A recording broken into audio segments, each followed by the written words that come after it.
Let's face it, there's a lot of trash talk in basketball, but the great teams let their performance do the talking. Like Ford F-150 with Pro Power on board, a class-exclusive industry-first feature that turns your truck into a mobile generator and leaves the competition speechless. Ford F-150, official truck of the Grizzlies. Greatness starts here at your Mid-South Ford dealer. Class is full-size pickups under 8,500 pounds, GBWR.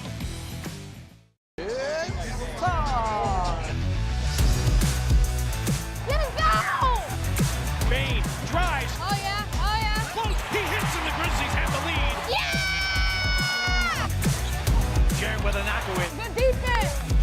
Morant attacking, spinning, hanging, and hitting. Let's go!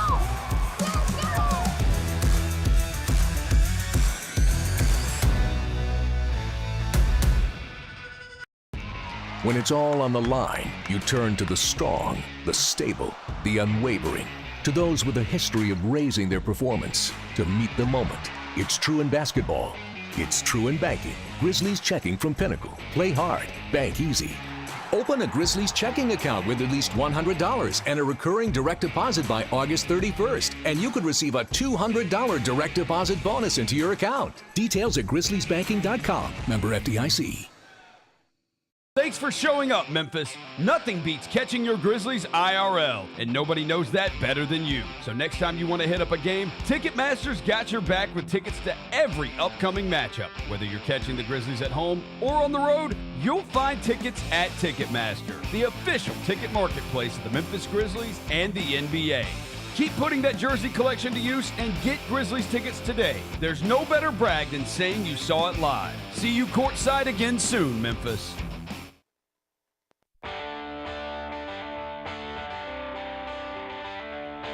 Live from the Built Ford Tough studio at FedEx Forum, it's the Gary Parrish Show, presented by Ortho South, on YouTube at Grind City Media and the official Grind City Media app. Now, here's your host, Gary Parrish.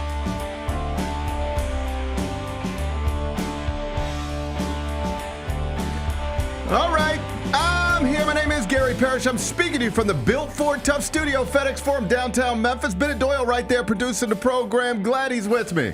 Glad you're with me. Hope you're getting through the day best you can.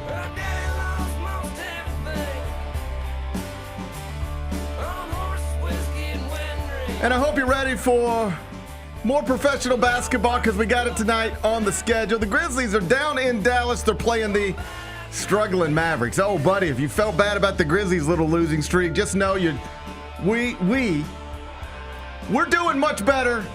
We're doing much better than the silly Dallas Mavericks. We'll talk about it momentarily. First, though, quickly, let me set today's schedule for you. Matt Moore covers the NBA for the Action Network, actionnetwork.com. He's going to join me in the next segment. We'll talk Grizzlies with him, talk Mavericks with him, but also just talk the NBA in general with him. Matt Moore at HP Basketball. He's going to be here in about 20 minutes. When I finish talking to Matt, we'll take a break, come back, do 5 more things you need to know, at which point we're going to discuss 5 previously undiscussed stories. Among them, Penny Hardaway's Tigers going to be playing for an outright AAC title tonight inside FedEx Forum. USF Bulls are in town. We'll get you ready for that in about 40 minutes. The biggest college basketball game of the final weekend of the regular season. It used to be always Duke, North Carolina, but it's lost a little juice in the absence of Mike Krzyzewski and Roy Williams. We'll talk about that. I don't know if it's a fading rivalry, but less interesting on a national level rivalry. We'll get into it a little later on in the show. Page 6 is reporting that Jennifer Lopez is either furious or completely unaware of the stories about Ben Affleck and Jennifer Garner getting cozy once again. They're reporting both things in the same story. So I don't know what to think, but I'll give you the quotes. We'll do that in just a bit. Former NFL General Manager Mike Tannenbaum said yesterday that the Cincinnati Bengals should be worried about the confidence Joe Burrow has in the organization to put a winner around him. It sounds like Tannenbaum saying if you don't start doing better, Cincinnati, your quarterback could be asking to get out of there. I'll get Bennett's thoughts on that situation. We'll do it in the second hour. And Stephen A. Smith agreed to a lucrative contract extension with ESPN yesterday, and then by the end of the night was arguing courtside in L.A. with LeBron James, the NBA's all-time scoring leader. Strange day, I would imagine. We'll show you the video of it during a segment we call 5 More Things You Need to Know. Then we'll eventually do GP's carry out and we'll call it a day. So that's the rundown. We got a lot to get to, but I did want to start with your Memphis Grizzlies because game 63 of a scheduled 82, it's going to be played tonight down in Dallas, Texas. It's Grizz Mavericks inside the American Airlines Center. Tip scheduled for 6:30.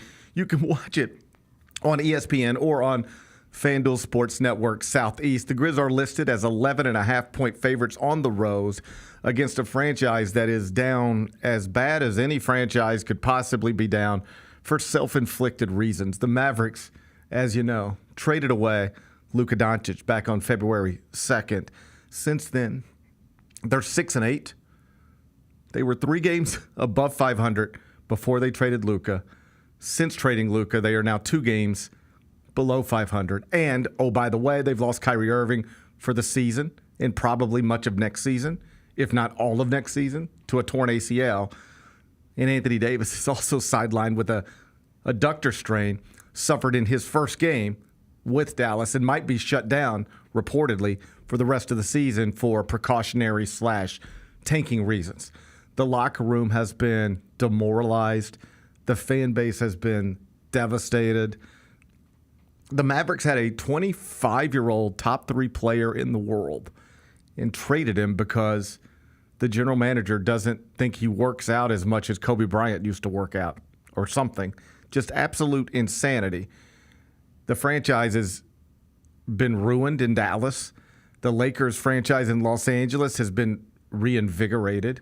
LeBron's career has been re-energized. And if you want to know how bad down Dallas is, just understand that the Grizzlies are on a 4-game losing streak. Tonight we'll be missing their best player. And they're still double-digit favorites on the road.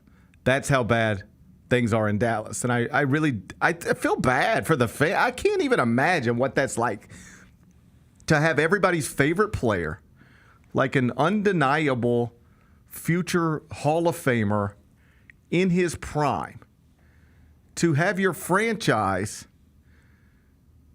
just give him away because the general manager, with the power to do such a thing, couldn't see the forest for the trees. Like less than a year after the same dude took you to the Western Conference Finals. Like Nico Harrison got so obsessed with what he didn't like about Luka Doncic and could no longer see what everybody else sees when they look at Luka Doncic, which is a generational talent who might have some questionable habits, but is still one of the very best players in the world despite some questionable habits. Tonight, hopefully the Grizzlies take advantage of Nico's nonsense that created this situation in Dallas. Big Bet Bennett, do you have any reason to believe the Grizzlies will not take advantage of Nico's nonsense tonight? I think they will win, but I will say that I thought they would have won against the Spurs and the Hawks. You've been wrong before. So I'm just throwing that out there. But no, I think the Grizzlies should win this. Like, yeah, you got to take advantage of this opportunity. You're on a losing streak. This is the perfect game to right the ship. This team is decimated. So many guys out with injury. They're on a bad losing streak. Like, you got to take advantage. I think even like if some guys are out tonight for the Grizzlies, you still got to go win this game. And it appears Ja's not going to be out, so that's awesome. One of the things I like when I ain't feeling so good is to get around people who I know are worse than me. Makes me feel better. Yeah. Just be like, make you go, well, at least I'm not them, Right. Like, I ain't feeling so well, but at least I'm not this fella. Yeah. This is perfect. It's perfect. Yeah. I ain't been feeling so great about the Grizzlies lately. Have you? Not lately, no. Yeah, hadn't been like 4-game losing streak. But I haven't jumped off the ship like some people. Like some people are crashing out. And listen. Like the fella, did you see that fella's girlfriend on the cruise? No, did she jumped off? Like literally jumped off the ship. Yeah. And Never to be seen again. They ain't found her yet. Yeah, I mean that's what happens. I think when you jump off a cruise ship that high up, It's hard to survive that. it's like I hear that it's like hitting concrete when you jump off hit the water like that. Yeah, she jumped off. She like quite literally jumped off the ship. When you said you haven't jumped off the ship, that's what popped in my head. No, I wouldn't. I'm not ready to do that. I spent too much time on the For You tab. They said they were having an intense argument, and then she jumped off the ship. That seems a little cuckoo. Maybe like this happens sometimes. People argue on ships, and then one of the Person just jumps off. just jumps off. Like I think it'd probably be good advice just to tell everybody as they're boarding the ship, like whatever you do, don't argue. Yeah. Like don't argue. This ain't the place to argue. Right. You know, they're just putting booze in your hand, and then you start arguing. You're like, all right, I'm done. Mm-hmm. Just jump off the ship. What a wild situation. Yep. I'm glad you ain't done that yet, but you've been down a little bit. Sure. I think everybody has. We've got Ja talking about he doesn't feel like he should be playing. Jaron sideline, 4-game losing streak. Used to be second in the West, not anymore. Used to not be concerned about the Warriors or the Lakers at all. Now you look like you might need to be. Yep. Things ain't been great. No. But guess who they've been worse for? The Dallas Mavericks. The Dallas Mavericks. Yeah. Nico Harrison has said, by the way, that time will tell if he's right or wrong about this decision. But he's also wrong when he says that. You were wrong. He was wrong. The moment he did this, regardless of what happens next, because you ready for this? No way for him to ever be right. He thinks there's still a way for him to be right. The thing he doesn't realize is that no matter what happens, he will forever have made a mistake. Because the most obvious thing that could happen is Luka's great in LA, and I don't know if you watched last night. He was pretty damn good. It's just insane. I'm sitting around on March 6, 2025, watching Luka Doncic, get 30-plus for the Lakers. Mm-hmm. He's not supposed to be on the Lakers. It's crazy that he's in that uniform. It's still crazy to see. It's insane. Yes. So the most obvious thing that could happen is Luka's just awesome in Los Angeles for a decade. And then obviously you've made a mistake. Here's the other problem for Nico Harrison. If Luka isn't awesome and instead is fat and drunk and bad the rest of his career, Nico Harrison is still wrong. Because as everybody knows, and as Mark Cuban said recently, if you want to move on from Luka Doncic, first off, most people would tell you that's stupid. Just like the conversation doesn't need to go any further than that. He's a 25-year-old generational talent. Hire people who can maybe try to reach him in the ways you want to reach him, but you don't give up on him at this age.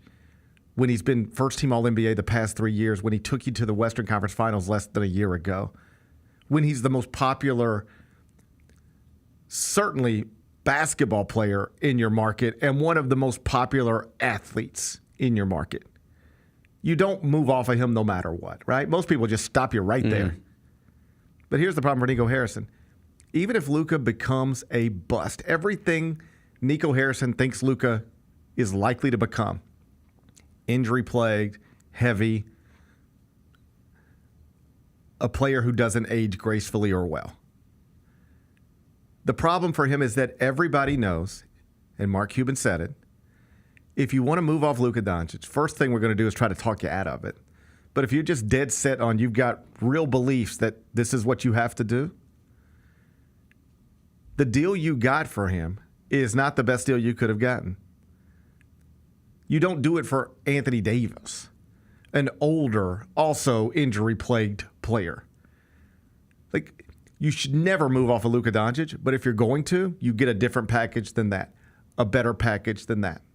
So regardless of where this goes from here, it'll be a mistake forever for that Dallas organization to move off Luka Doncic when it did in the way that it did. Again, tip tonight is at 6:30 down in Dallas, and based on the latest status report, you noted it, Bennett, you can, I think, reasonably expect for Ja Morant to be in the starting lineup 2 nights after he said that he shouldn't have played in the loss to Oklahoma City because he didn't feel right.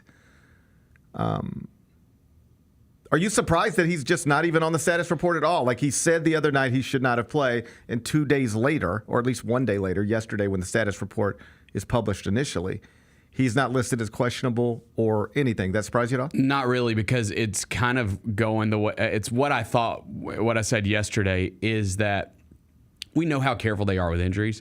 Like if he was injured, if there was like structural damage to that shoulder and he was injured, they're not going to let him play in that Oklahoma City Thunder game. What it sounds like, and again, I'm just speculating. It sounds like it's just shoulder soreness, and you can play through it. Like you're not going to do any damage to your shoulder by playing through it, but he's playing through pain, and it sounds like that's what it's going to be like for him the rest of this season. Not ideal. Yeah. And just weird. Like everything with all of this has been just unusual. I'll use that word. Not blaming anybody for anything, just the whole John Morant and status reports. They've just been weird all season. Like there are times where he plays well. You don't really see anything that should cause concern within the context of the game. And then you look up and he's on the status report for the next game. Questionable was something you didn't even know existed 2 days ago, right? And then here's one where he literally, in his own words after the game 2 nights ago, said, I'm not right, and I don't know if I'm going to be right this season. And I don't think I should have played tonight. I probably should not have played tonight. To go from Wednesday, I probably should not have played tonight, to Thursday, I'm not even questionable, probable, nothing. I'm just not even on it. Again, just unusual, but certainly better than the alternative. That's right. I like status reports where John Morant's name's nowhere on them. I love it. Yes. Yeah. So this is my favorite kind of status report. I'd like to get Jaren Jackson's name off of it. I would too. By the way, we didn't even talk about it. It was good in that Thunder game to see him. I heard Roser and Vernon talking about it. Like he was standing up, clapping, like he didn't come out on crutches or in a boot or anything like that. Like he was moving around. So, hopefully this ankle injury is really one of those that maybe you hopefully see him here in like 2 weeks or something like that. Yeah, Mike Wallace noted it yesterday that you don't read too much into anything. Sure. But you got eyes. It looked good. It looked better than it could have looked. How That's about that? right. It looked more encouraging than it could have looked. So, yeah, I'd like to get his name off of the status report. Santi's as well. But any status report that doesn't have John Morant's name on it, I'll call that a positive, a better than what we have sometimes been used to status report. So I'll take it. 6:30 tip tonight. Yep. Down in Dallas, Grizzlies and Mavericks. Matt Moore will join me right after the break. We did get a new shoe that dropped today that we should all be able to get if we want it. Fire. And it's been one people have been waiting for a long, long time. Yep. Asia Wilson. What do you guys think about the shoe? I love it. It looks great. We see people wearing Jaws. We see a lot of people wearing the GT line. But then also we see a lot of NBA players wearing the Sabrinas. Sabrina, yeah. I bet you there's going to be a lot of NBA players wearing that. I agree with you on that. Oh, yeah. The Sneak Fest Show, live Tuesdays at 2 p.m. on Grind City Media on X, YouTube, and the official Grind City Media mobile app. Our fans have a huge impact on our ability to play to the level that we're striving for. Drop off, Morant. Oh! Well, you wanted home crowd involvement. I love those moments where you see our guys engaging in the fans and the fans just get pumped up. They are standing in FedEx Forum. I would hate to be on the other side with the opposition when FedEx Forum's rolling. That's such an unbelievable relationship that our group has with our fans. Kroger shoppers and Grizz fans, one exclusive last-minute discounted ticket deals takes it straight to you during the Grizzlies 2024-2025 season. Sign up with the new Kroger Buzzer Beater deal. Fans can sign up by texting Grizz to 636-479 or visit your local Kroger store in the Delta Division and scan the QR code. By signing up, you agree to receive recurring automated promotional and personalized marketing text messages from the Memphis Grizzlies. Consent is not a condition of any purchase. Message frequency varies. Message and data rates may apply. Shinedown. Dance Kid Dance Tour. Live in Memphis. FedEx Forum, Saturday, August 30th. With special guests, Bush and Morgan Wade. Get tickets now at LiveNation.com. Shinedown, live in concert. For more, visit Shinedown.com. Grizzlies fans, dunks, dimes, and no-looks are great on TV, but nothing compares to catching them IRL. And that starts with buying tickets at Ticketmaster, the official ticket marketplace of the Memphis Grizzlies and the NBA. Ticketmaster gets you to the game so you can catch every highlight in person. From seeing your favorite Grizzly stars up close to hearing the squeak of the sneakers on the hardwood. Put that jersey collection to use and get tickets at Ticketmaster. There's no better brag than saying you saw it live. See you courtside, Memphis.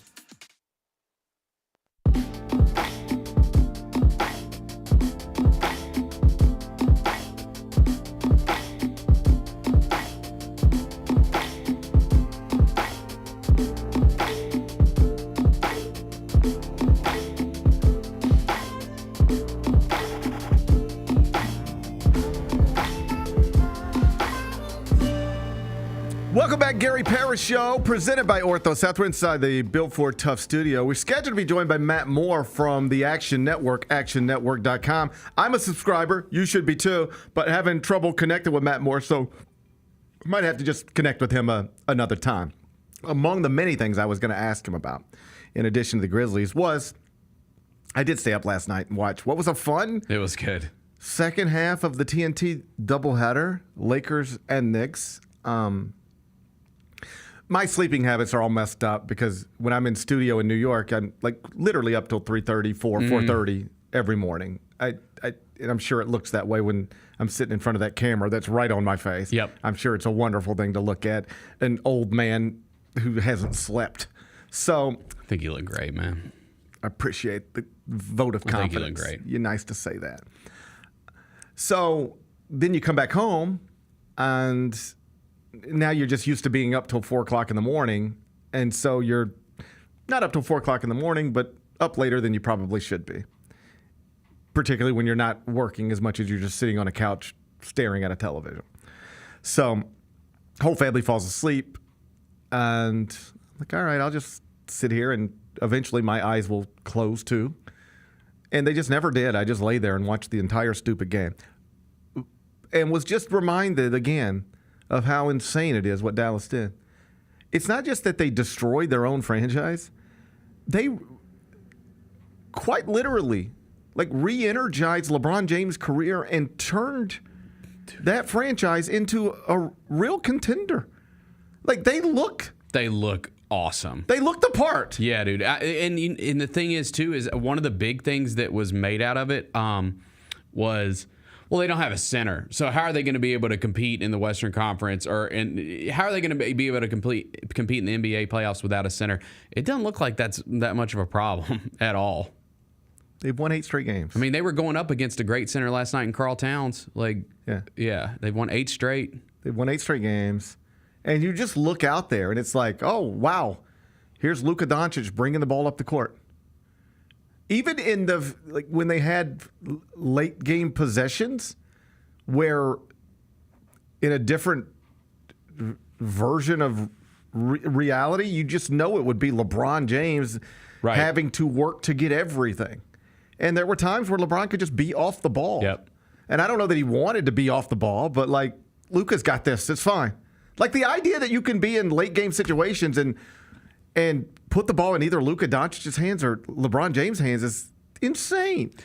Ultimately, I don't know if the supporting pieces will be good enough, but it is wild to me that, and this is amazing for the NBA, it is wild to me that 2 months ago, if you turned on any of these NBA podcasts, any of these NBA shows, they would be saying things like, the Lakers are going nowhere. Does LeBron need to ask for a trade?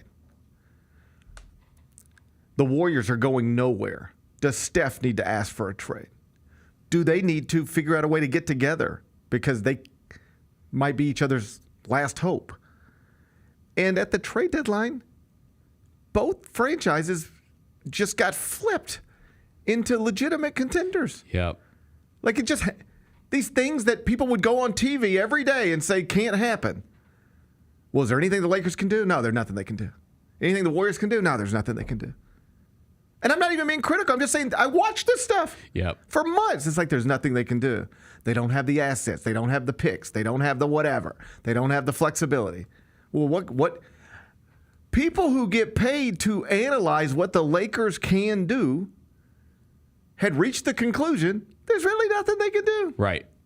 And people who get paid to analyze what can the Warriors do, including the dude who used to run the Warriors who now talks on TV. They're all just sitting there like, this is just, this is just the way it works. That second apron's a killer. Not really anything you can do. And I know it was the circumstances led to this. Jimmy Butler decided he's going to raise hell in Miami. And then Bradley Beal wouldn't waive his no trade. Like, a lot of things have to happen. Right. But they happened. And now he's in San Francisco, and they look great. And the Dallas thing, like, I guess only one thing had to happen there. Just the guy who runs the Mavericks, like, just be a complete idiot. And so there you go. But these two franchises, these two big franchises with these all-time greats, were both more or less labeled on the way out, labeled over. It's the last time you will ever see LeBron James compete for a championship in a Lakers uniform, we were told, has already happened. The last time you'll ever see Steph Curry compete for a championship in a Warriors jersey, we were told, has already happened.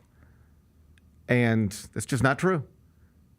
I'm not predicting either one of those franchises win the West, but is it hard for you to imagine either one of them winning the West? No, not at all. Especially just with the, I wouldn't say lack of experience. I mean, Oklahoma City is really good. I mean, we've seen that team multiple times with our own eyes. They look the part. They look really good.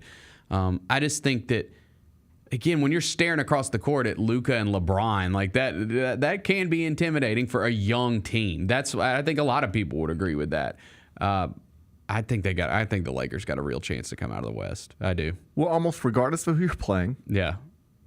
You know that you have matchup advantages probably at two positions. Yes. At the very least. And I saw some people like speculate, people start playing around with trade stuff, and it seems pretty clear Kevin Durant's getting out of Phoenix, and so people start going, is KD going to be the next one to go to LA and be with? And I saw somebody respond to that, and I think it's mostly right and sort of accepted as true now. The recipe is not go get 3 big max, bring them in free agent or trade for them type of people. It's draft it and develop yourself, or it's LeBron and Luka and a bunch of awesome role players. Yeah. That's the way to do it. Yeah, like that Dorian Finney-Smith move was big for them, too, that they did before the trade deadline. That's one. Watching him recently, I'm just like, I wish the Grizzlies would have been able to get that deal done, because he would have been the perfect fit here. Like that is the guy that you talk about you need. Like when you need like toughness and just a glue guy, he is that for them right now. Yeah, well, he wasn't great last night, but he's a meaningful piece. But he's been good, yeah. Yes. They get Gabe Vincent come off the bench last night. Hit some threes, 4 for 4 from 3. Obviously, he's not going to shoot 100% from 3, but that's how you do it. You get Luka. Like Luka last night, 32 points, 12 assists, 7 rebounds. And then LeBron last night, 31 points, 12 rebounds, 8 assists. You get big performances from your stars, and you have role players playing meaningful roles, keeping the floor spaced. I mean, Gabe Vincent was just sitting in the corner. That's right, wide open. Yep. Just sitting in the corner, waiting, boom, just catch it and shoot it. Catch it and shoot it. I don't know that it'll ultimately be good enough, but it gives them life. Yep. It gives them something to believe in. Again, they've won 8 straight games. On the other side, we were talking about the Warriors. You see this Draymond Green controversy? No. So, Karl Anthony Towns had missed a couple of Knicks games recently. Oh yeah, I know what's going on here. I saw this. And so Draymond goes on his podcast. Would you like me to explain it? Please do. Yeah, Draymond goes on his podcast and basically says that Karl Towns is soft for not wanting to play in the game. And it turns out that Karl Towns had like a death in his or someone close to him. His girlfriend's close friend died of cancer. And he went to a funeral. Right. Like, that's wildly irresponsible to be clowning on somebody, which is essentially what you're doing. If you don't know. Yeah, like, And, Draymond will say, hey, I didn't say that's why. I just sort of was like, I heard, maybe wondered. I was just wondering. But the whole thing was, he didn't want to face Jimmy Butler. Right. And by the way, the last time Karl-Anthony Towns played against a Jimmy Butler team, went big, just huge. They blasted him. I was going to say, dude, he's probably played against, that was so long ago. He's probably played against Jimmy Butler a million times since then. Yeah, it's just Draymond gets this stuff in his head sometimes, and he just repeats it so confidently. He just gets this weird stuff in his head, and he repeats it very confidently, which is probably why he'll make millions of dollars talking on television full time whenever he's done as a basketball player. But to question somebody's competitive spirit and everything that falls under that umbrella, when in reality he was just being an awesome boyfriend, it sounds like, supporting his girlfriend. That just, I don't know. Yeah, I know. I thought it was lame too. Yeah. And I the NBA, it just comes across as you don't like the guy, so you're just going to go on and trash him and throw stuff around. I feel like that is his biggest hurdle to get over. As an analyst, as a commentator, these grudges he holds. I can't tell if when Draymond Green is talking about Rudy Gobert, I can't tell whether it's actual analysis or not, because I just know he hates him. Right. So whatever he says is that's part of it. He just hates Rudy Gobert, and he seems to hate Karl-Anthony Towns. He seems to hate a certain type of person or player, and he really just gets obsessed with it. I agree. And can't talk about the other stuff. Now, listen, he's more in demand than most of us who talk for a living, so that's not lost on me. Right, of course.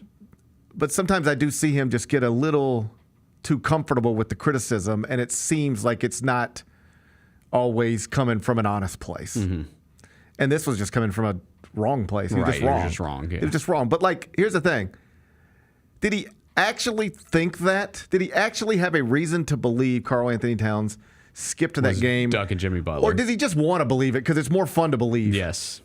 Did he just want to believe that? Right. Probably just wanted to believe it. It's more fun to believe. Just wanted to believe it. Either way, here's my larger point. The Lakers franchise got flipped at the deadline and matters now. And the Warriors franchise got flipped at the trade deadline and matters now. And that's great for the NBA. Maybe not great for Charles Barkley, because he was real fired up last night about the folks on ESPN spending so much time on the Warriors and Lakers. Oh my God! What was that about? And he's going over there, right? I don't know that they're actually going to be in the same hallway. I don't know. Everything I'm about to say follows. I don't know, but my assumption on that, Charles Barkley does not want to be in Bristol, Connecticut. All right. Oh, right. He wants to live where he lives, probably. Yeah. My assumption is they're going to shoot that in Atlanta. It's probably like Shannon Sharp. He's on there a lot, just on a screen. No, right? I think they're going to. I don't know what they're going to do. My guess would be they are going to create that show in that same studio or a similar studio, but in Atlanta. They're not going to mess with everybody's schedule. Ernie Johnson ain't getting on a plane every day and going to Connecticut, right, or New York City. All right. Ernie lives in Atlanta. Those guys' lives are built around being in Atlanta. I would assume they're going to shoot that show the same way they've always shot that show, with the same crew, the same production assistants, the same directors, and they're literally going to. This is not the way it works, but visually, you'll hand the tape over and say, "Okay, now you guys can play it," or we're going to shoot it and you guys can stream it live. However that works, but I would assume this is not going to be an ESPN produced show as much as it's going to be a show that is produced by the people who have largely been producing it, and then they'll hand it to ESPN and say, now you put it on your channel. Yeah. That's what I would guess. I will say, So I don't know if they'll all be like button heads in the hallways and stuff, but it is just kind of awkward. It was kind of awkward. I will say, dude, Perk is getting slammed for that take about how the Lakers are saving the NBA. And and that's what Barkley was obviously talking about when he referenced him. I don't think he was that wrong Well, in like, what he said. He get caught could up have on said saving. it differently. Just don't use the word saving. Right. Say the NBA is benefiting from this Lakers resurgence. Of course it is. Who would argue with that? Yeah, that would be a stupid thing to argue against. Bro, I literally was like, I have to watch this Knicks-Lakers game tonight. Right? Like that felt like appointment viewing last night. Okay, I didn't feel like I had to, but you ready for this? At some point, I decided I wanted to. Yeah, man. Okay, I didn't feel like I had to, but at some point, I was, I had the remote control in my hand. Yeah. I could have, at some point, 11 o'clock Central, the new episode of Severance came out.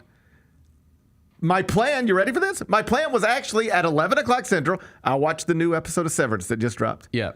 And at some point, I decided I'd rather just watch this game. Like, do I think it's bad? Like, yes, I think it's bad that, the NFL is great because it doesn't matter who's in the Super Bowl, who's in the playoffs. We're tuned into all of it, right? Like whatever teams, doesn't matter, small market, big market, we watch all of it. In the NBA, right? It's they don't boost up these small markets. Like they're not highlighting them and promoting them, and that's what's wrong with the league, right? But dude, we don't have to lie to ourselves. Like, of course, it's more interesting. Like this Luka LeBron thing is interesting. When the Knicks are really good, it's interesting. Yeah. Like if you want to get caught up on Kendrick Perkins said the Lakers are, quote, saving the NBA, get caught up on that if you want to. Yeah. That's not what he meant. Right. Sometimes when people talk nonstop on camera, the words don't come out perfectly. I'm more focused on what I think he meant as opposed to what he actually said and getting caught up. We had a perfect example of this the other night. In studio, we were doing Inside College Basketball. And Wally Zerbiak said, after Maryland won again, he said, in Maryland, that's the team that's at least going to get to the second weekend. All right? John Rothstein was right there and was like, whoa, what? And now they're arguing, like, literally on TV. Mm-hmm. And John's like, at least the second weekend? Wally's like, yeah, I think that's a Sweet 16 team. And then John's like, but right now, they're projected as a 7 seed. That means that in the second round, they would play a 2 seed. So you really think Maryland's going to beat a 2 seed? And Wally was like, yeah, sure. Why not? And John's like, okay, but like 7 seeds don't usually beat. So now they're arguing. Mm-hmm. Here's what Wally meant. Maryland's good, and I could easily see them in the Sweet 16. Mm-hmm. That's what he meant. Maryland's good, and man, it won't shock me at all if they're in the Sweet 16. What he actually said is, that's a team that's going to get to the second weekend at least. And John took it literally. If you say they're going to get to the second weekend at least, then that means you're saying they're going to get to the Sweet 16 at least. And that means that based on current projections, they'd probably have to beat a 2 seed in the second round. And it just I knew what Wally meant, so I didn't get caught up on it. John heard what he actually said and got caught up on it. Same thing happened with Kendrick Perkins. I know what he said. I don't think that's what he meant. I don't think he means the Lakers saved the NBA, because what does that mean? It means that the NBA is floating down the river about to drown, and here come the Lakers, and they throw the raft out. That's not what happened. The NBA is going to be fine. I'll watch the Thunder and the Cavs in the finals. Me too. Sounds like it would be awesome. Yep. Donovan Mitchell and Shai Gilgeous-Alexander going back and forth. Fun. Sounds fun. I'll watch that. The Lakers aren't saving the NBA, but is the NBA benefiting from the now likelihood that LeBron James and Luka Doncic could be on the same team and in the playoffs longer than either one of them otherwise would have been separately? How could you not? Mm-hmm. Those are 2 of the 5 most famous players in the world. How could you not benefit from that? Similarly, of course they're benefiting. Are the Warriors saving the NBA? No. Is it beneficial when Steph Curry might be around for a while in the playoffs? He's on a team with Jimmy Butler, and how could that not be helpful? So this is a good play. The NBA finds itself in a good place. I think so too. Now we just got to get the NBA media members to stop yelling at each other.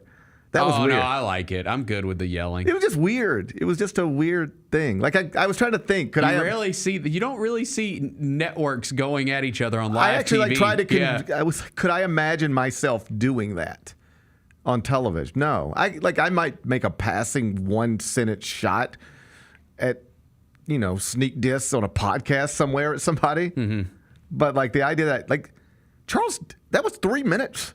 Oh, yeah. That's a long time to be talking on TV. Yeah, Ernie was trying to stop it. Ernie was like, okay. And he just kept going back to the same thing. It was like, it wasn't 3 minutes of let me make this point. You know how when Nick Wright talks, Nick Wright is very good at talking and building. And everything that he says is leading to the next thing that he's going to say, and he's just building his argument on top of an argument on top of an argument.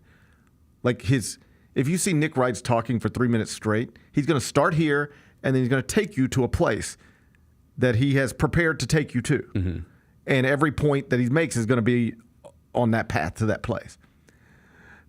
Charles was just like talking this, like he's just talking in circles. It'd be like, and these idiots over at ESPN. And he's like, okay, let's go. And then it was like, you go, okay, I wonder how. This is 3 minutes. I guess he's going to make 50 great points about these idiots at ESPN. Yeah. And it was really just 3 minutes of, and they really are idiotic. And they sure are stupid. Wow. And we'll be working over there soon. And those people sure are idiots. Uh-huh. And man, they ain't that smart over there. And they always just talk about the same stuff. And they sure are idiots. It was 3 minutes of that. It's just over and over really again. was. And everybody else was just sitting there like, all right. Okay. Yeah. Like in all seriousness, we wouldn't even be allowed to do that. No. If I tried to do 20 seconds of that, there'd be somebody in my ear being like, moving on. What are you doing? Yeah, what's going on here? Get him out. Moving on. Shut up. Move on. Like that would be it was just weird. I just thought it was weird. You should.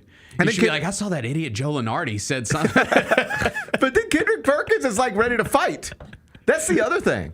It doesn't just become, you think I'm an idiot? Because you know where to find me. You think I'm an idiot? You're an idiot. It doesn't become one of those. It's like I think he called him a senior citizen. Yeah, he's like, shut up, old man. I'm from Beaumont, Texas.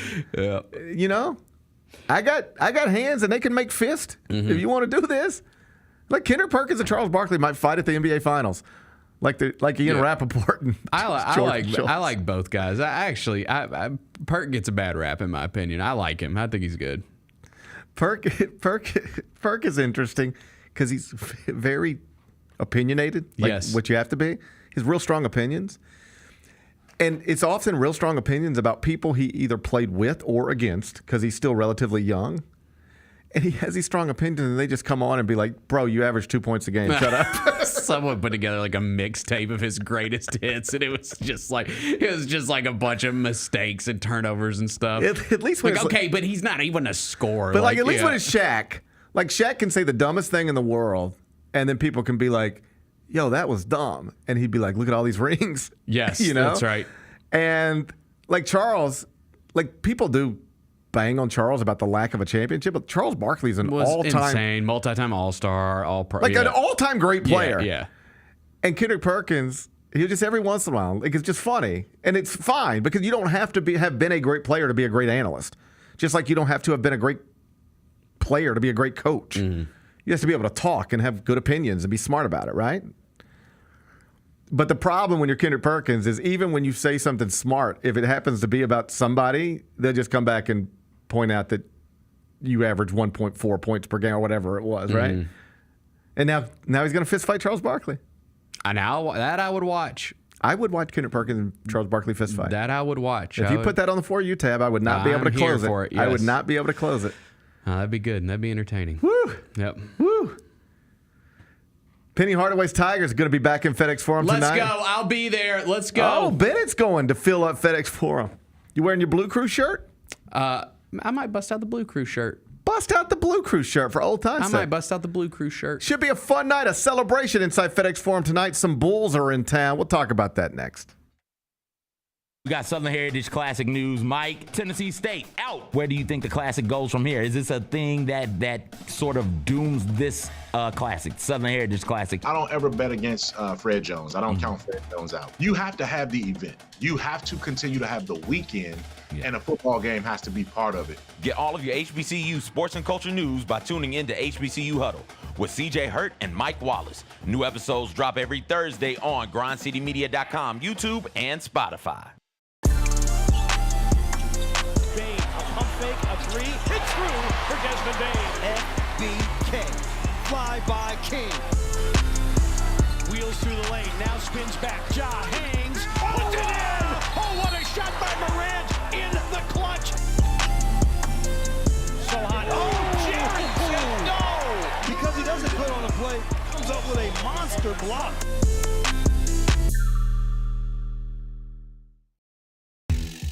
Number 9, man. I'm gonna be ready and hype. Let's just be hype. My banner gonna be up right next to my brothers, Zebo, Big Spain. It's a great feeling, man. Never imagined this. I didn't think this would ever be a thing, and it's one of the biggest days of my life. I'm looking forward to it.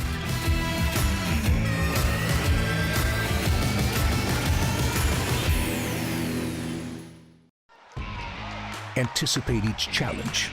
Make a quick response. Capitalize on every opportunity. And win. Greatness won't wait. It's true in basketball. It's true in banking. Grizzlies checking from Pinnacle. Play hard. Bank easy. Open a Grizzlies checking account with at least $100 and a recurring direct deposit by August 31st, and you could receive a $200 direct deposit bonus into your account. Details at grizzliesbanking.com. Member FDIC.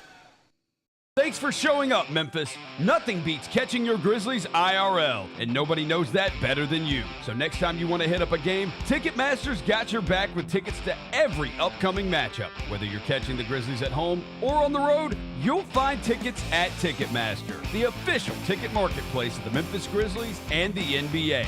Keep putting that jersey collection to use and get Grizzlies tickets today. There's no better brag than saying you saw it live. See you courtside again soon, Memphis.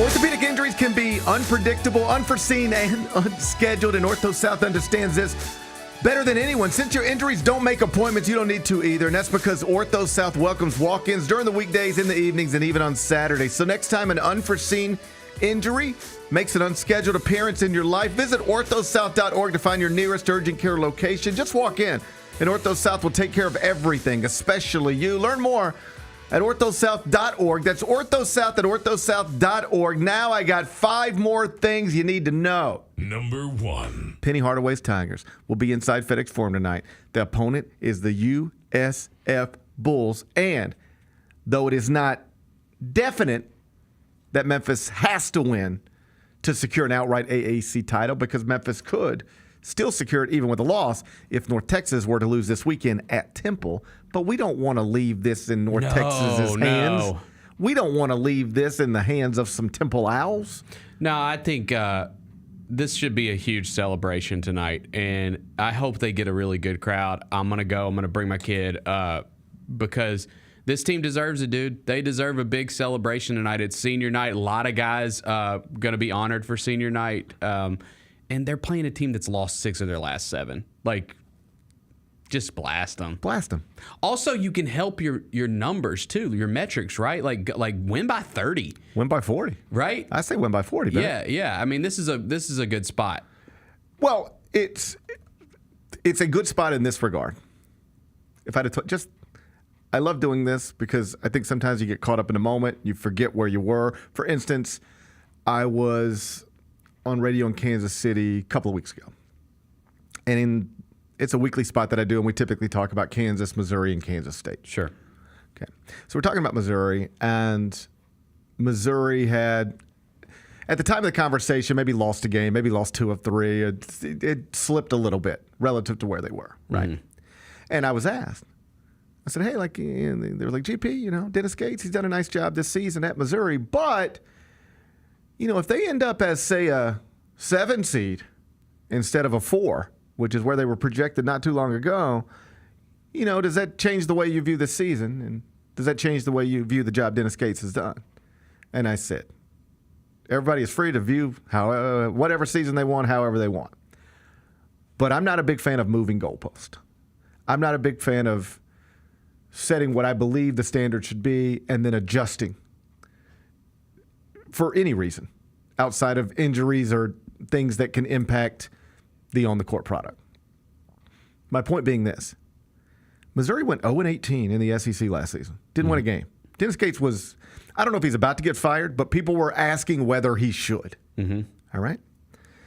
And if you would have told me in the preseason that he would bounce back from that and have a team so good that it would comfortably be on the right side of the bubble, heading into the final week of the regular season, heading into the SEC tournament, and that it was going to make the NCAA tournament with no issues whatsoever?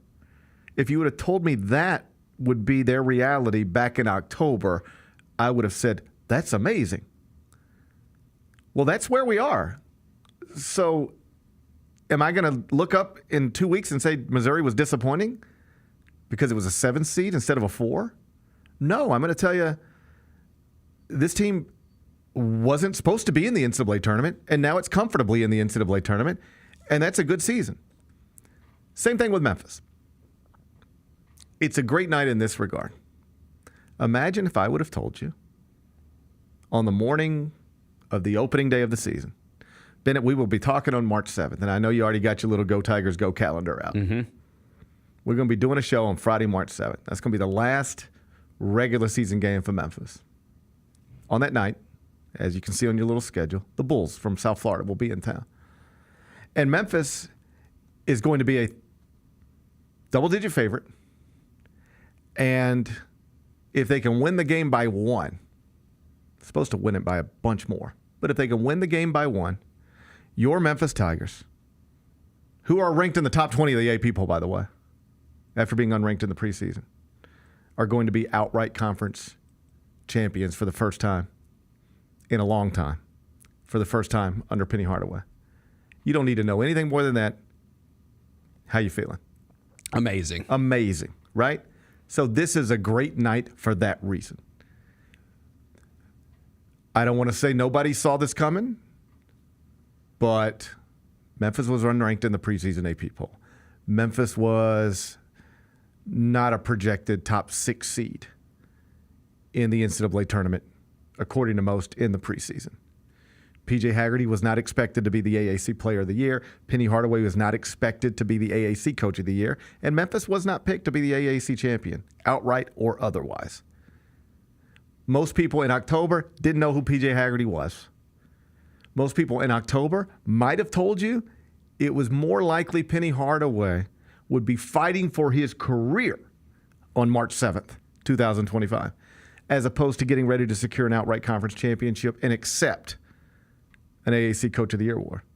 So you're exactly right. This should be a celebration tonight. Mm-hmm. I'm glad you and your son are going. Yeah, I hope they get a big crowd tonight. I really hope do. they get to, yep. Penny has talked about this before. He had a comment on the radio show the other night, and this is the type of thing coaches say, so I'm not nitpicking it. I don't care. But he said something like, we have the best fans in the country, right? You don't. There are other programs that are going to fill up 15,000 no matter what, mm-hmm. right? It's a great fan base. It's not the best in the country. But why does he say things like that? Because he wants the fans to feel mm-hmm. like they are and wants them to respond.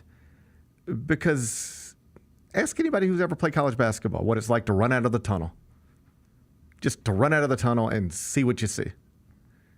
There are some days where you go, woo, man, this is what I've always dreamed about. This is it. This is why I came here. This is what it's supposed to feel like. We've done our job. I don't think Penny will say this out loud, but I promise you he thinks this quietly. I, with the help of others, but I as the head coach, helped get our NIL to a place where we can build competent rosters. Mm-hmm. And then I, with the help of others, but as the head coach, went out and built a competent roster. I know Rick Stansbury played a role in it. I got all that. But as the head coach, this is a roster he helped assemble. All right? Yep. I've developed it. I've coached it. I've won with it. I've got it ranked. Every one of these players is saying, we've done our job. We've won these games. We've built an at-large resume. We've secured a share of the conference title. We're about to win the outright thing.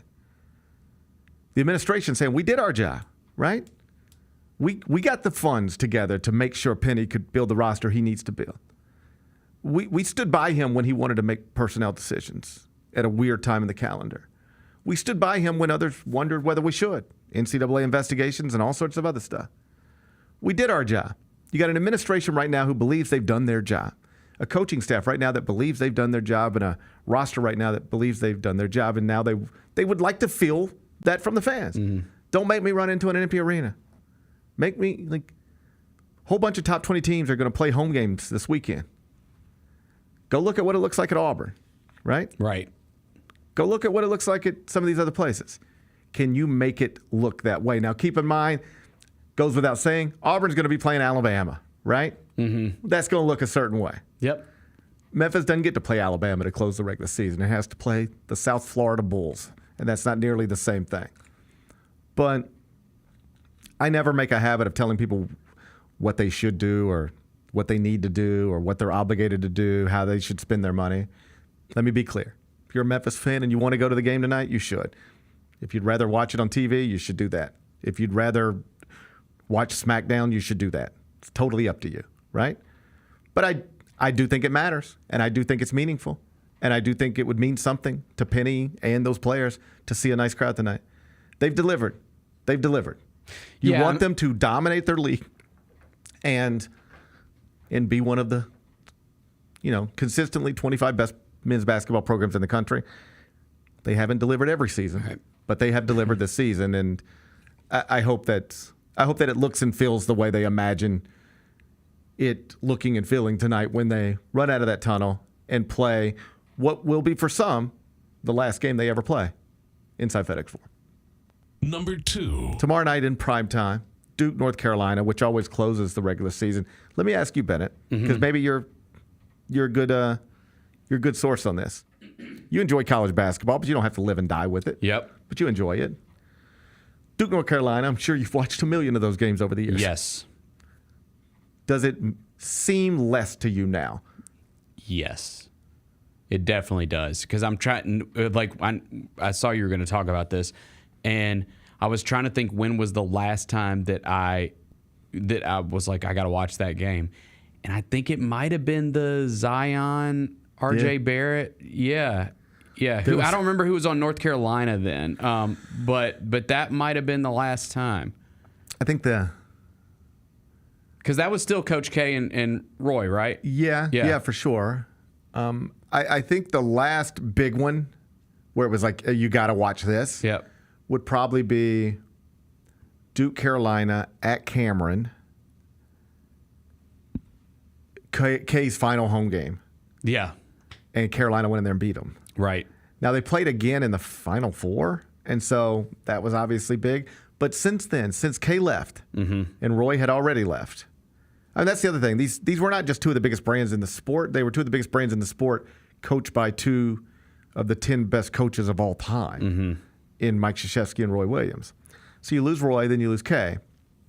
And John and Shire and Hubert Davis have had success to different degrees.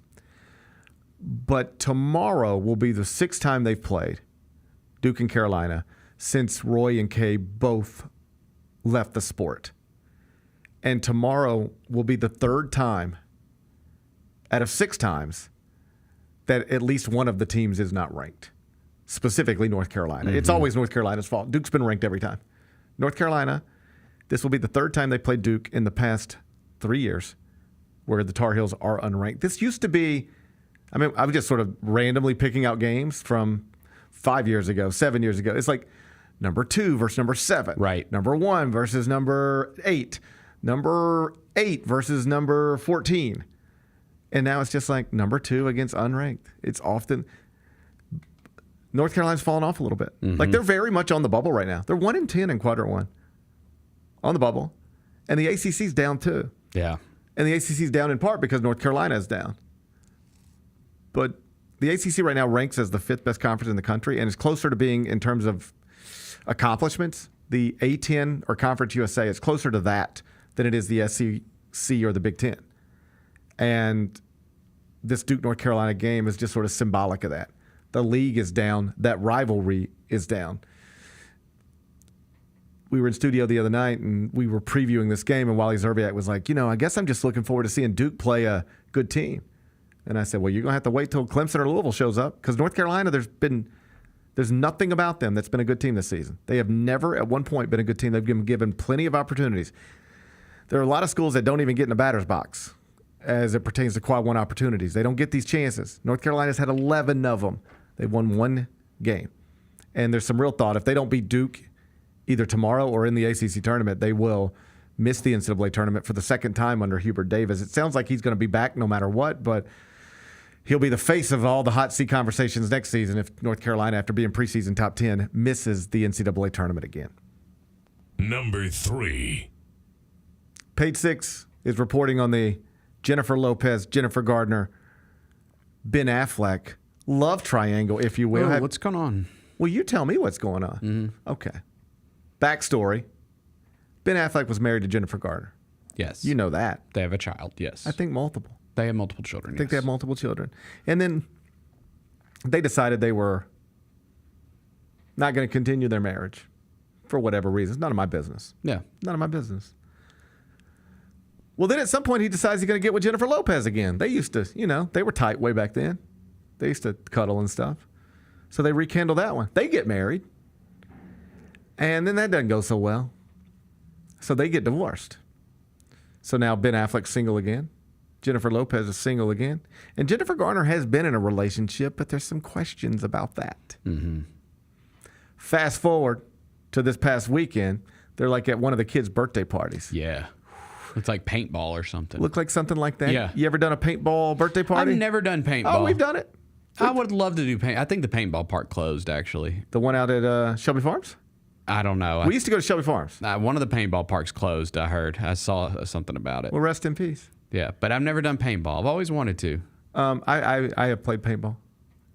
Is it as fun of an experience as it looks? It's yeah. Pretty I guess. fun. Yeah. Yeah. It's a good thing to do with the kids. Yeah. Yeah. I mean, I wouldn't shoot my kid with a paintball I wouldn't want me gun. and you Yeah. just out there. Like, I wouldn't come pick you up at your house. I mean, you just Let's go go play paintball, paintball. dude. Yeah. Yeah. But like, good thing to do with the kids, right?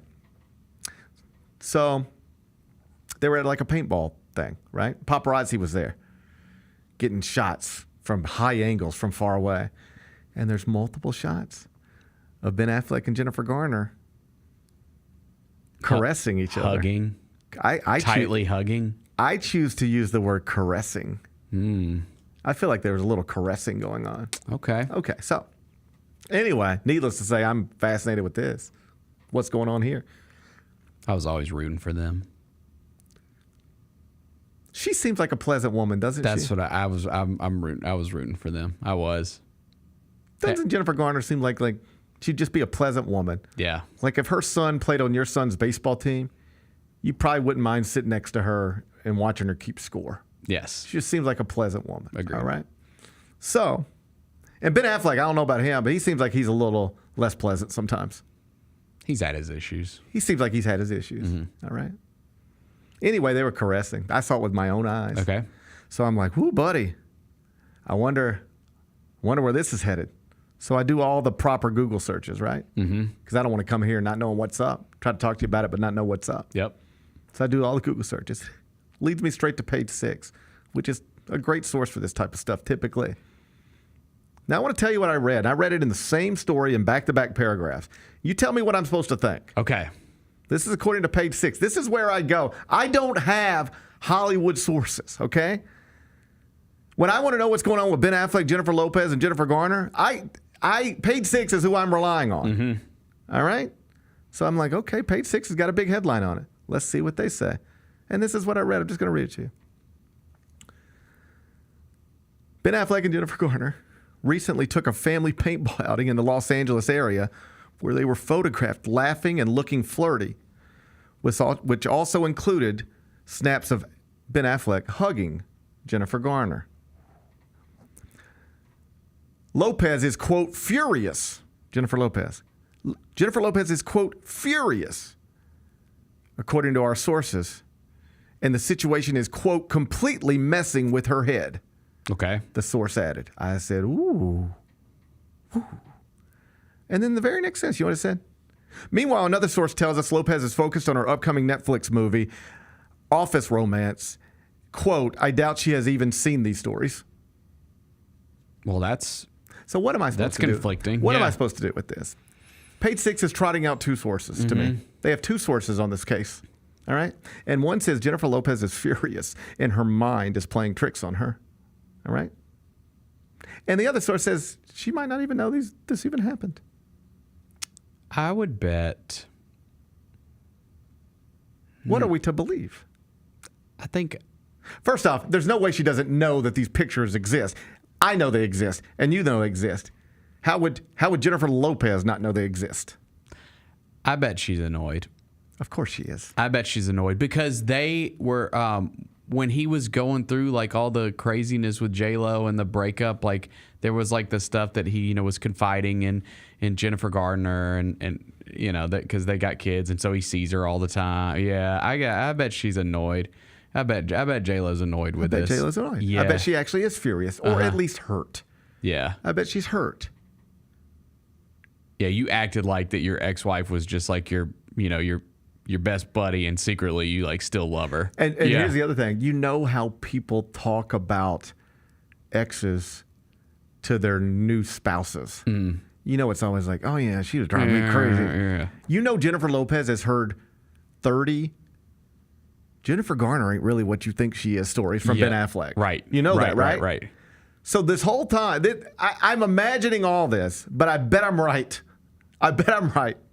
Jennifer Lopez used to be in a car with Ben Affleck, and Ben Affleck would get off the phone with Jennifer Garner because they're talking about where the kids need to be and what time school starts and pickup lines and whose nanny's getting who.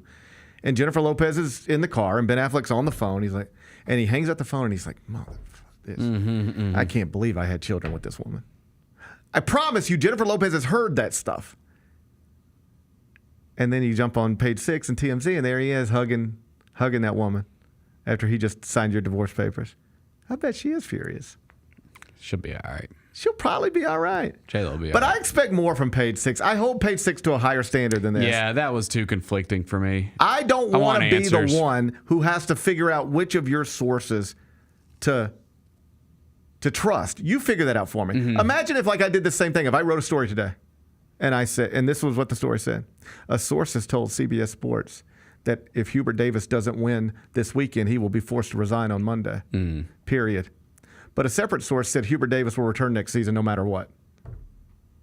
My editors would say, "Well, that doesn't. Pick can't one. post that, yeah. Pick one of your sources. Pick one of your which source you want to ride with. Yeah. All right. Right. But both those things can't go in back-to-back paragraphs. Back-to-back paragraphs. Jennifer Lopez is furious, according to one source. Might not even know this exists, according to the other source. Yeah. I need more from page 6. I need more too. All right. This is why I go to TMZ first. Yeah. Same. Number 4. Cincinnati Bengals have problems. I didn't even know.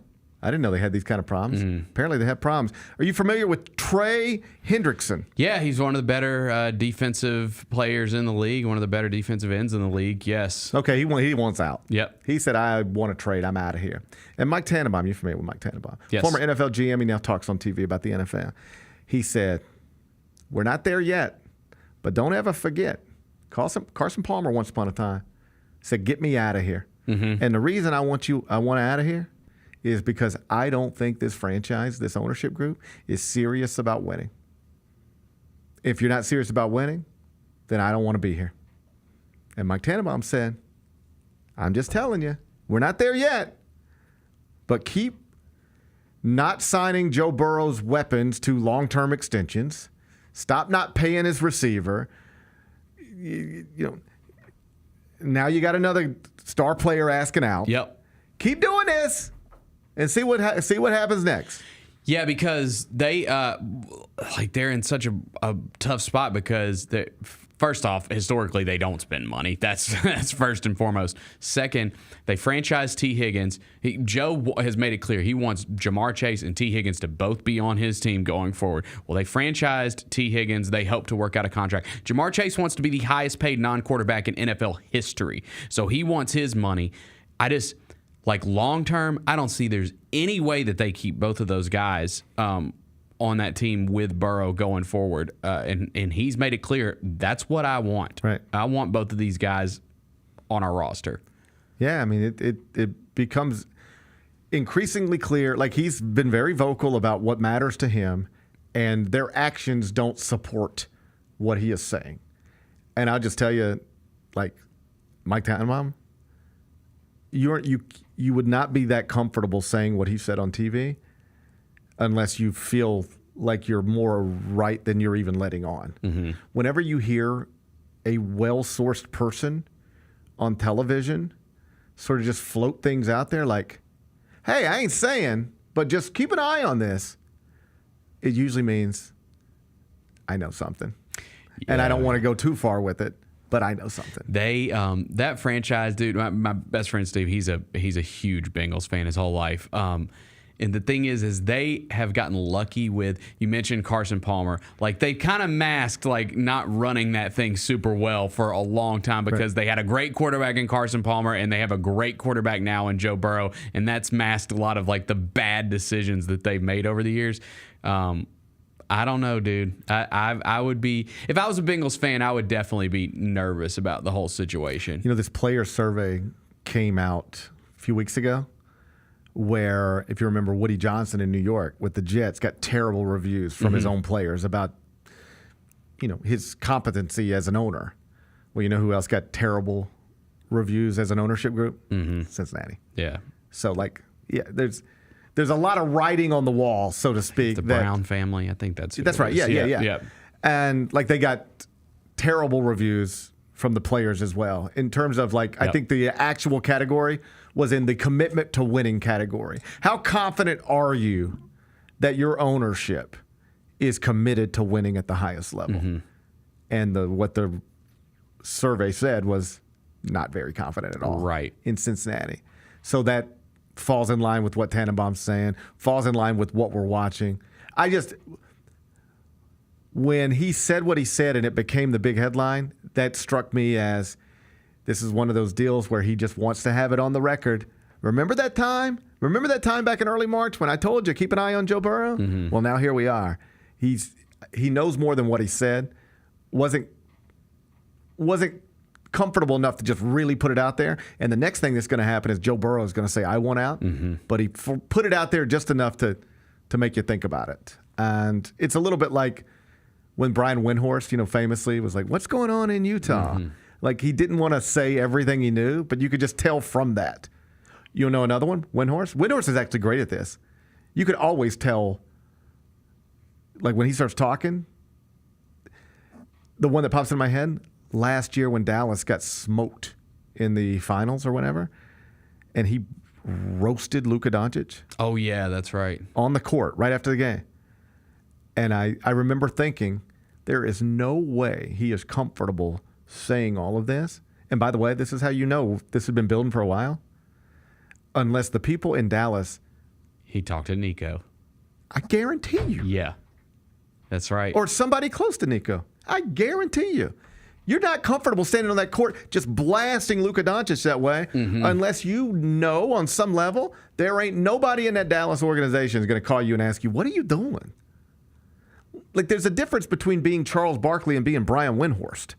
Charles Barkley can say anything he wants. Charles Barkley's not trying to be informed and be a reporter and break news and break free agent signings. Charles Barkley doesn't need any front office member in the NBA. Charles Barkley gets paid to be Charles Barkley. It's an amazing job. Brian Windhorst has to talk to these people in front offices every day. On one hand, to the outside world, the Mavericks season had just been amazing. They were in the NBA Finals with Luka Doncic and Kyrie Irving, and this is great. And there's Brian Windhorst being like, and Luka Doncic will never experience what it's like to walk into a winner's tunnel until he boom, boom, boom, boom. All the stuff you've heard Nico Harrison say lately. When you're going to say something like that, if he would have said those same things about John Morant, let's just say, somebody in this front office would have picked up the phone and called Windhorst and be like, yo, man, why are you killing John Morant like that? We love John Morant. What are you doing? That told me that the people he has to talk to in the Dallas organization don't love Luka Doncic. If you're looking for the first sign that something crazy like trading him might actually happen, go back to Brian Windhorst standing on that court. He felt confident and comfortable saying that stuff because he knew that was already swirling. It was already in there. This is similar, I think. Tannenbaum knows Joe Burrow is not pleased and floated it out there yesterday. We'll see how the rest of the offseason unfolds. Number 5. Congrats to Stephen A. Smith. He got paid. Woo, 5 years, $100 million. Damn. $20 million a year a lot. to talk on TV. Yeah. That's good for I can't say he Stephen A, doesn't deserve it. I know people like to get into these conversations about what somebody deserves and what they don't. Nah, I mean, he goes viral every day. He's just very good at that. Yeah. And like you see him now talking in the political spectrum. He's just a great talker. Yeah. That's the thing. He's not always right, but he knows how to talk on TV. And it's why he's scoring political points. Mm-hmm. Like he's actually polling on par with legitimate politicians. And it's because he goes on television and he just sounds sensible. Yep. And that's the interesting thing. He sounds more sensible to me talking politics sometimes than he does sports. He just sort of has a straight, just like he went on one of these other shows and just killed it the other day. Mm-hmm. He's a good talker, very great talker. And people hang on every word he says. Yeah.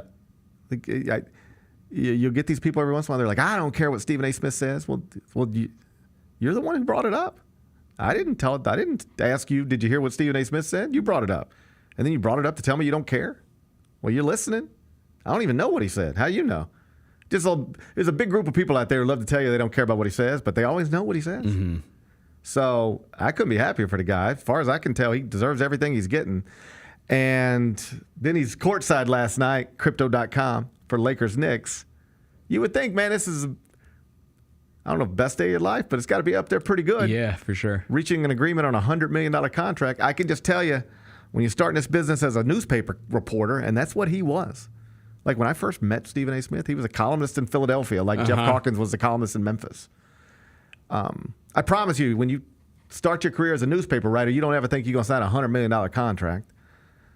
So, awesome deal for him to sign the $100 million contract. Then he settles in at Crypto.com, I'm assuming to feel himself a little bit. Yep. Next thing you know, he's face-to-face with our king, LeBron James. The king had something to say to him. Really close. Yeah, they were really close. Apparently, it was about LeBron doesn't like some of the things Stephen A. Smith has said about Bronny and decided to address it face-to-face like a man, as they say. Mm-hmm. You got any issue with LeBron walking up to Stephen A. Smith? And I mean, it was clearly a confrontation on some level. Oh, yeah, he said, keep Bronny's name out your mouth. Or keep some version of that. Something like that. You know, I mean, dude, I'm going to be honest. Like, listen, I totally get where LeBron's coming from. That's your kid, right? But on the flip side, like, he's an NBA player now, you know, and these guys are paid to, you know, talk about the league and talk about players in the league and give their opinions about players in the league. So I can't fault Stephen A. Like, I mean, I don't know. I can see both sides. I guess. You know what? I can see both sides too. Yeah. I can see LeBron being frustrated. That's your son. Nobody wants to hear people talking shit about your son. Right. All right? So I get it. And, you know, by the way, it's not like LeBron jumped on a plane to go show up at Stephen A.'s front door. No, he was just there. LeBron just there. Sees like, hey, him. We're here. He's in the front row. We're here. Let's talk. You know, hey, we're here. I've been wanting to say something to you. I'll say it right now. I respect that on some level. On the other hand, if I'm Stephen A. Smith, you know what I'm saying back? And this is something I've made a promise to myself a long time ago, and I hold myself to this standard. Whatever I say, I know that I'm not out there assuming everything I say about somebody, they'll hear it. That's pretty presumptuous and weird. I don't assume everything I say is going to be heard by the people I'm talking about. But the standard I try to hold myself to is if they did hear it and it was critical and my phone rang, as soon as I was done, am I comfortable taking the call and having the conversation? Doesn't mean it'd be the best conversation, but am I comfortable? Can I have the conversation without having to say, I'm sorry, I shouldn't have said that. I'm sorry, I crossed the line. It doesn't mean I always meet that standard, but that is the standard I try to keep in the back of my head. Mm-hmm. If I'm going to say something about Penny Hardaway, if he calls my phone, am I going to be able to have that conversation without saying, hey, you're right, I crossed the line? Am I going to be able to defend what it is I've said? That's where I'd like to be every day. I don't know that I am, but that's where I would like to be. So if I'm Stephen A. Smith, I would assume at that point, if I'm Stephen A. Smith, that anything I say about Bronny is going to be seen by LeBron at some point. Mm-hmm.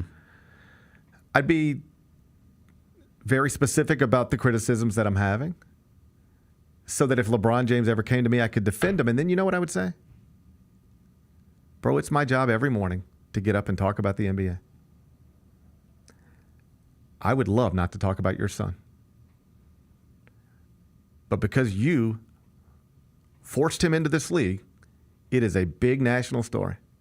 And if you don't like people saying your son shouldn't be in the NBA or your son doesn't look like a real NBA player, then you should get him out of here.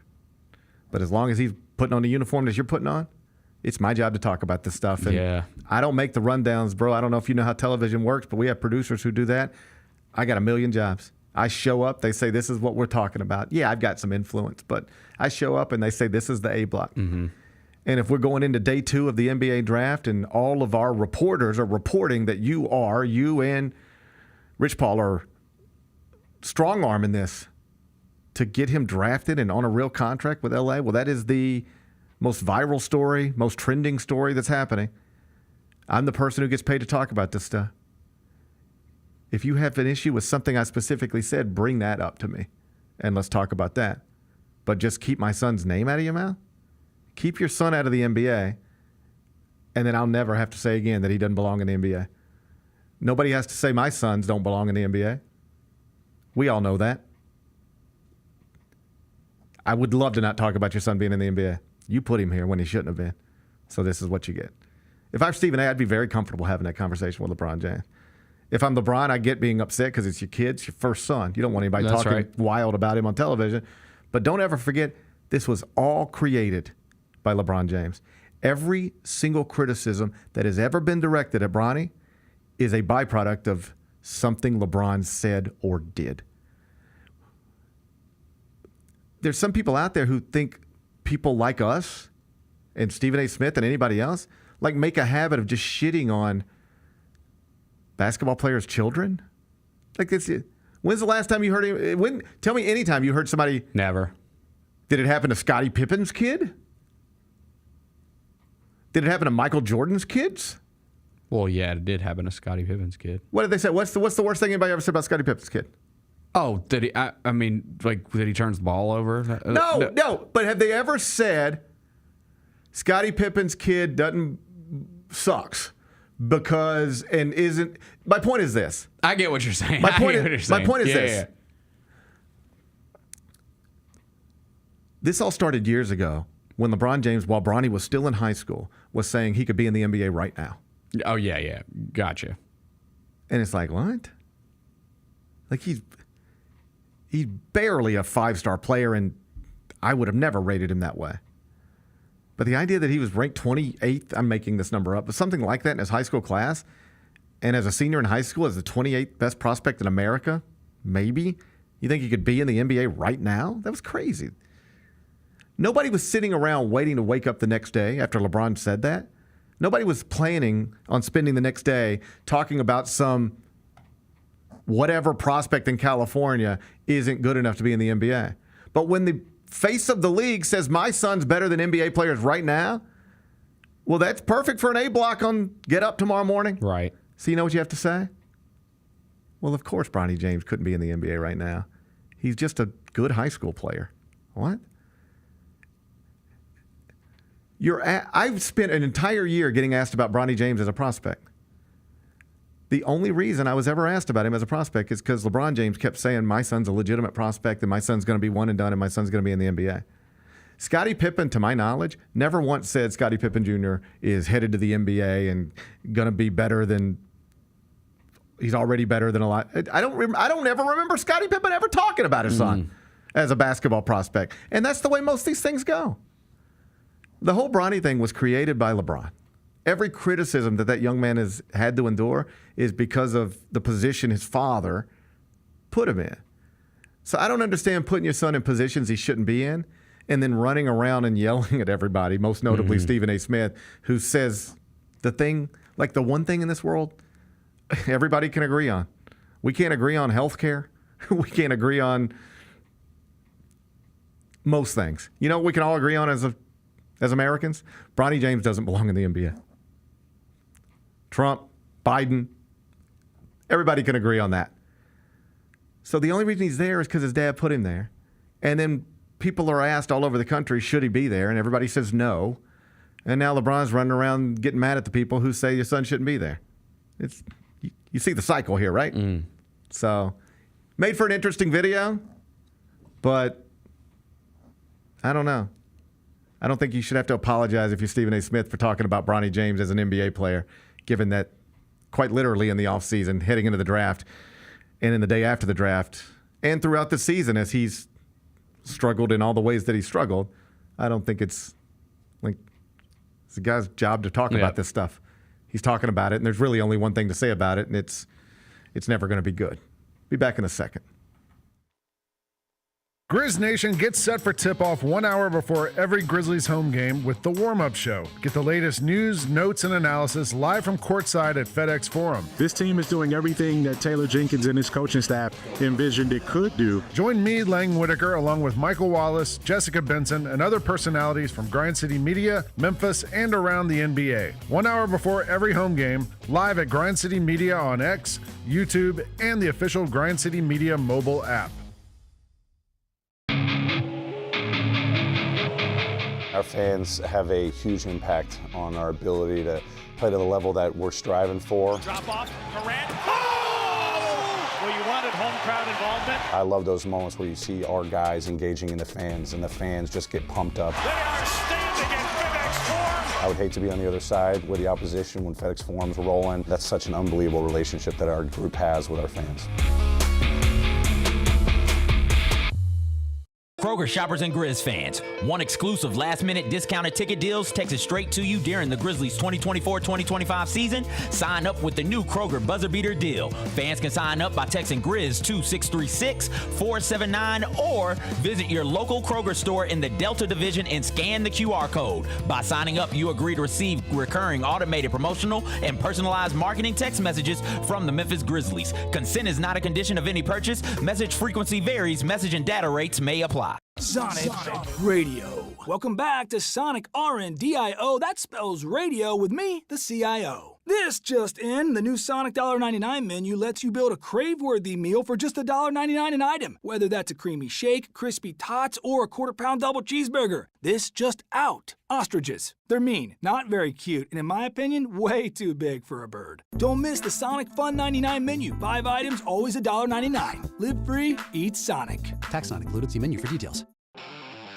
Thanks for showing up, Memphis. Nothing compares to catching your Grizzlies IRL. And that all starts with buying tickets at Ticketmaster, the official ticket marketplace of the Memphis Grizzlies and the NBA. Ticketmaster gets you to the game so you can catch every highlight. Put that jersey collection to use for the next game and get Grizzlies tickets at Ticketmaster. Whether they're here at FedEx Forum or on the road, Ticketmaster's got your back when it comes to scoring tickets. And there's no better brag than saying you saw it live.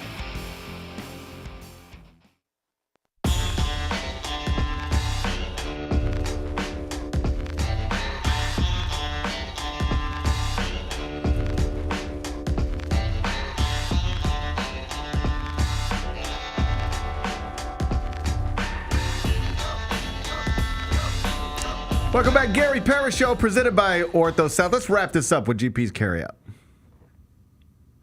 It's time for GP's Carryout. One final segment filled with stuff to take with you. It's not everything you need to know, but it's most of it. What did we learn today? Whole bunch of stuff, but we mostly focused on your Memphis Grizzlies in the opening segment because opportunity to break a 4-game losing streak comes tonight down in Dallas. Playing the lifeless Mavericks. The lowly Mavericks. The lowly Mavericks. Their heart has been ripped out of that franchise. Yes, it has. Yes, it has, GP. I really do think that they're still in the play-in. They don't even want to be anymore. You realize that they might just shut Anthony Davis down. Yeah, they're kind of in a weird spot because they're 3.5 games ahead of Phoenix, like for that final play-in spot. And I think Phoenix wants it. You know, I think they actually want to get in. Well, Phoenix has no reason not to want to get in, right? And so, but it's like, you know, we ain't got that many games left. It might be one of those things where like they don't even want to be in the play-in, but they just are because of how, like, you know, the past however many months went. Well, like they're really in a bad spot now because Sam Quinn wrote about this, CBS Sports, earlier in the week. He suggested they should go ahead and trade Anthony Davis. Like, just admit you've already messed this up and just be done with this, because even the plan that you said was your plan is no longer a practical plan.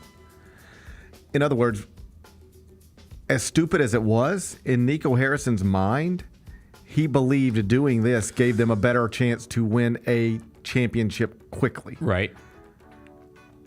That Anthony Davis and Kyrie Irving gave him a better chance of winning a title than Luka Doncic and Kyrie Irving, because you were adding defense. Mm-hmm. You were adding, similarly, one of the best players in the world, but one who was more of an asset on the defensive side of the ball than Luka Doncic could ever dream of being. Right. This is all. Plus, down the road, they didn't want to have to give $300 million to Luka Doncic. Right. That's all the. Okay. So Nico Harrison, his whole thing was, my timeline's like 4 years. I'm not thinking past that. Mm-hmm. We're trying to get this done like quick. All right. Kyrie Irving just tore his ACL. Mm-hmm. He will not be ready to start next season. Nope. We have had ACLs are different franchises handle them differently. Different bodies respond differently. But Derrick Rose, and it was devastating. But when Derrick Rose tore his knee up late in the season, it was in the playoffs. Mm-hmm. He didn't play the entire next season. That's right. The point Sam Quinn made is, okay, Kyrie Irving's not going to be able to start next season, and he might not play at all, or certainly not play till late, and might not be the same guy. All right? So if your whole plan about winning a championship in 4 years, this is what Nico Harrison said, well, this is year one right now. Mm-hmm. It's over. All right? Year two's probably over. Year two, Kyrie's not, it is what it is. So when are you doing this thing? Mm-hmm. And then those guys are old. And then those guys are old. You're right. Yeah. You might not start in fact, you won't. You will not start a season with a full-strength Anthony Davis, Kyrie Irving again until 2026-27. Mm-hmm. So if that's really where you're at, just move. Shut it down. Just shut it down. Like the instinct would be, if you move off of Anthony Davis already to get younger and rebuild and all that, then you're admitting that everything you said about why you traded Luka Doncic is already blown up in your face. You are putting this in a magic marker permanent mistake forever, as opposed to you can write it out with Anthony Davis and hope for the best. And I get that on some level, but the problem, of course, is like what's done is done. Mm-hmm. You don't compound bad decisions with more bad decisions because you're afraid of admitting the first bad decision. Like the Luka Doncic thing is done. You'll never be able to undo that. What's best for you to do now? Forget about what you've already done. Just focus on where you're at now and what's best to do now. And in Sam Quinn's opinion, they should give up on the Anthony Davis thing this offseason and just recognize that you hired a GM that convinced you it was okay to do something that no other GM would have done, and now your franchise will pay for it. Maybe not forever, but for a long, long time. That's the other thing. Like, move on from Anthony Davis, also move on from Nico Harrison. Like, there's reputable basketball people who are saying this whole thing is so bad, you just need to blow it up. Front office on down. Your fan base will never. No, you lost your fan base. Well, they'll never believe in that guy again. That's right. That's right. It doesn't matter. Nico Harrison could be the best general manager going forward. He cannot win back that fan base. No. Why you want that guy as the face of your franchise in your front office if he's lost the faith of the fan base? 1 year from now, he will not still be employed by the Dallas Mavericks. I agree. On March 7th, 2026, he will not be there. Right. I'm with you. Yeah. What's today's biggest game? Let's keep it here inside FedEx Forum. Okay. Memphis trying to secure an outright AAC title. Yes. South Florida's in town. Tigers are 13.5-point favorites. Totals 151.5. Tips at 8 o'clock. It's on ESPN 2. Noah can stay up that late on a Friday night?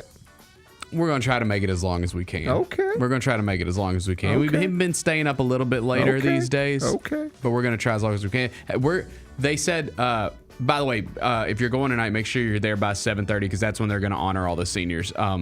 We're here to honor the seniors, okay? Yeah. And we're going to be there to honor the seniors. And let me go on tonight. record real quick. I love that they honor the seniors pregame. Oh, yeah. I agree. All schools should do this. It's a mistake when you don't do it pregame. Do you see the Alabama the other night? Did they do it after the game? There are some schools that do this. Different schools do it different ways. Do you not know this? Okay, different schools do it different ways. For instance, at, I think, North Carolina, they do it after the game. I believe when Tick Price was the coach, they did it before the game. The argument is this. What a coach would tell you, so like what Nate Oates would tell you, is I don't want my players getting all emotional, me getting all emotional. We got all those feelings. You're hugging your mom. Yep. You're hugging dad. We need to be locked in. And now we got to go play a game. It's just like the ring ceremonies in the NBA. You see them and the team comes out flat. I just want to avoid all of that. And I get that. I get that. Yep. We want to be in our normal routine. We don't want to change anything. At the end of the day, these senior night festivities are often, I mean, they're literally coming in the last week of the regular season for almost everybody. These are sometimes going to be very important games. And I want to be locked in. I don't want to mess with our routine. I get that. My approach would be the exact opposite. I wouldn't be trying to look for the best way to do this if everything goes well. I would identify what is the absolute worst thing that could happen and how do we avoid that. Do you ever approach things in life with totally different outlooks? Like on one hand, I'm going to approach this thing with, I'm not worried about the downside. I'm totally focused on this is a great opportunity, and I'm just going to believe that it's going to go well, and I'm not worried about what will happen if it doesn't. I'm just focused on how great it could be if it does. Yep. And then there are other things I approach in life, and I say, okay, I just want to avoid the worst case scenario here, right? So I just want to avoid, like, for instance here, what's the best case scenario? The best case scenario, I guess, broadly speaking, would be we keep our normal routine, win the game, and then have a celebration post-game. Yep. Amazing. But what if we don't win the game? Then it sucks. The fans leave. Yep. Because they're pissed off. The players are upset because they just lost a game they thought they were going to win or hoped to win at least. And now we're all standing there like disappointed and mad, but also holding a frame with our jersey in it. Like I've been to those before, and they're not fun. All right. So if I were running a basketball program, I would not be focused on what's the best way to do this. I would be focused on what's the worst thing that could happen tonight. Well, coach, the worst thing that could happen tonight is we decide to do the ceremony post-game so we don't mess with our routine. But then we lose the game. Then we got to shake the other team's hands. They just beat us on our home floor. Half the fans just left because we were down by 13 with 2 minutes to go. And now we're in an empty arena, fresh off of a loss to our rival. And we got to say, hey, and thank you, Mark Sears, for all of your contributions at the University of Alabama. What? Just avoid that. Yeah. I would mess up the pregame routine before I would put my players and my staff and my fans through a post-game celebration following a disappointing loss. So this is what I'm trying to say. I like that Memphis is going to do the ceremony pregame because, first off, it's a late tip. You don't want people sitting in FedEx Forum until 11 o'clock at night. Right. Anyway, but more than that, I would never want to ask people to feel good about their college careers and celebrate and hold their jerseys in a frame and hug their mom and dad and little brother and little sister after just losing by 14 points in the final game they'll ever play in that building. You can never guarantee you'll win your final game in a building, but you can celebrate your final game in the building before the game even tips off so that you don't have to be sad about it while celebrating afterwards. This is smart by Memphis. You going to pick the Tigers to cover the 13.5? Okay, so they never cover. They never cover.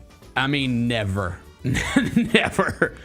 I feel like this is a special circumstance. I do. This team they're playing, and I do take into account what you said about how there's all the emotions and everything. Maybe you come out a little sluggish to start off the game. This team they're playing is so bad. It's not their fault. Obviously, the tragedy, they lost their coach at the beginning of the year. South Florida did. They're having a bad season, and they're really having a bad season in conference play. So I think why leave anything up to chance? Just like come out early and just go and get up big early and just coast the rest of the way. Like that's what I want. I want a 20-point win. We want an 11-2 start. Yeah. Jump on them 11-2. Yeah. Be up 17 at the half. Win the game by 23. Improve your computer numbers. Yes, get those numbers up. numbers Avoid a bad loss. Secure an outright conference championship. And then get ready for the AAC tournament where you have a chance to go win another trophy. This is all good stuff, and this really should be a celebration of Tiger basketball tonight. Let's go. I don't ever want to be hyperbolic about it, but on the day you heard Penny Hardaway had just fired multiple assistant coaches, go back to that day. Mm-hmm. On the day you heard, and maybe all this wasn't on the same day, but just let's go back to this time. Yep. Memphis is bringing back one scholarship player. Penny Hardaway's entering year 7 with just one NCAA tournament win. They just fired multiple assistant coaches. You had the stupid anonymous letter. There was no guarantee we would be talking about an outright conference championship. Right. But that's where we are. This should be a celebration of Tiger basketball tonight. Yeah, man. Come on out. Tickets are cheap, dude. I mean, we sit up top, so like I'm gonna go and get my I'm gonna go get my $20 tickets for me and Noah. But yeah, you can get a good affordable ticket tonight. Come on out. It's gonna be fun. You don't have to worry about getting off work. It's 8:00 tip. You ain't gotta worry about getting off work in time. I know there's a bunch of like celebration. They're doing pregame stuff on Beale Street and stuff tonight. So yeah, man, it's a good Memphis Friday night. It's a celebration of Tiger basketball. Yeah, Friday night, downtown Memphis. Let's move on because I don't. Yeah, you don't sound too excited. I can't talk. Yeah. What are we watching on TV? SmackDown, I think. Is Cena's not coming back tonight? Is he? Is he coming back tonight? Is Cena going to be back tonight? Doesn't sound like it. But Cody Rhodes will make an appearance. We're in Philadelphia. We're going to address John Cena's heel turn. We're going to address John Cena's heel turn tonight. And possibly a black eye and a busted eardrum because the reports, as we talked about earlier in the week, were that Travis Scott blacked Cody Rhodes' eye and also busted his eardrum. Not cool, Trav. Not cool. Not cool, Trav. Not cool. Yeah. But Cody Rhodes is expected to make an appearance, address the crowd at Wells Fargo. And Tiffany Stratton will also make an appearance. It's Tiffy time tonight in Philadelphia. Nice. 7 o'clock, USA Network. What's the best thing we've read? I wrote about Michigan State last night securing an outright Big Ten title. Tom Izzo, that's 11 Big Ten titles for him. Nobody has ever won more.